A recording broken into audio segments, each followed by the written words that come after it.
Right, now we're going to discuss Cauda equina syndrome. Now, this is a very important topic for all junior doctors, and I would be prepared to answer questions on this in your exam.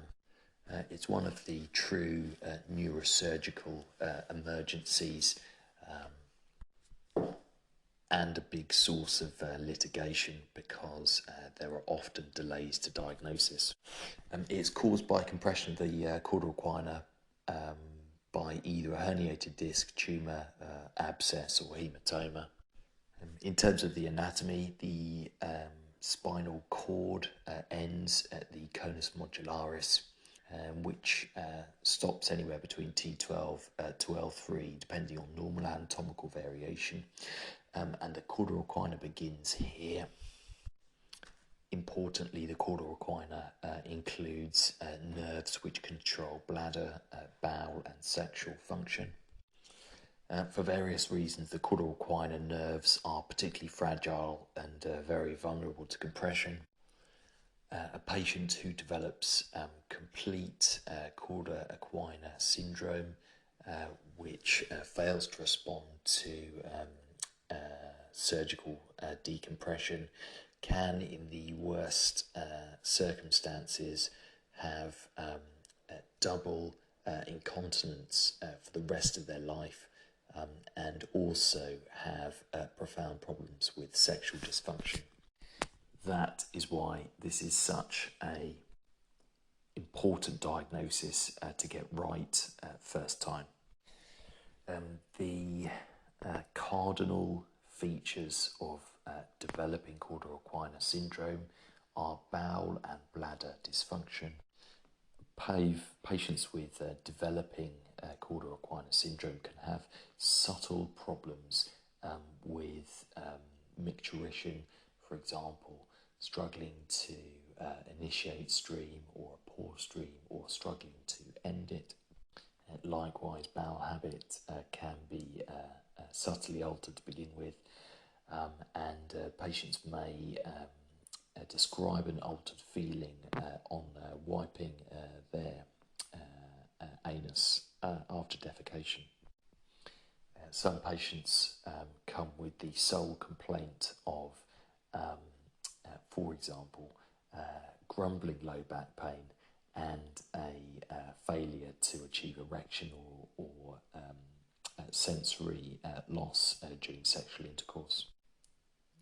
These are quite tricky symptoms to pick up, but it's important that you ask about them. The other cardinal features are saddle anesthesia, by which I mean numbness or sensory changes in the any portion of your buttock and inside thigh that you would usually sit on a saddle, and bilateral sciatica, which is a worrying sign which indicates a central spinal canal problem.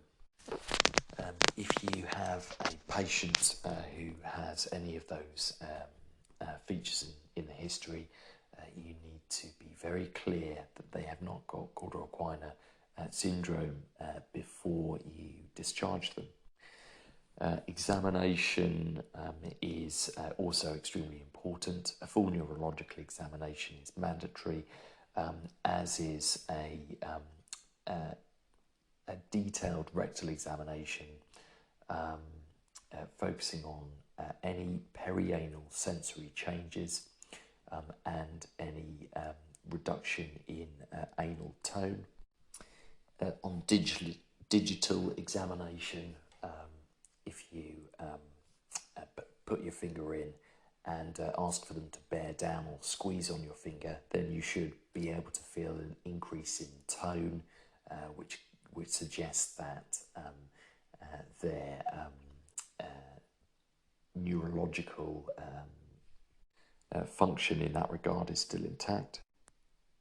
In terms of investigations, really all of these patients who have a suspected diagnosis of cauda equina need an emergent MRI spine and a rapid discussion with the neurosurgical centre. The neurosurgeons have about 24 hours from the beginning of symptoms to decompress the cauda equina before irreversible problems occur. Spinal x-rays are rarely helpful in this regard. Bloods may be useful. A bladder scan is also sometimes useful to give information on the level of bladder dysfunction. Typically, the bladder scan is undertaken before and after the patient attempts to completely void their bladder. And if they're unable to completely void their bladder, then that suggests that there is neurological dysfunction going on. Cauda equina is a difficult condition and complex to diagnose, and the ramifications of failing to diagnose Cauda equina syndrome promptly are severe, and in this respect, whenever you have any uncertainty about this kind of patient, then you need to seek urgent senior advice or advice from a neurosurgeon.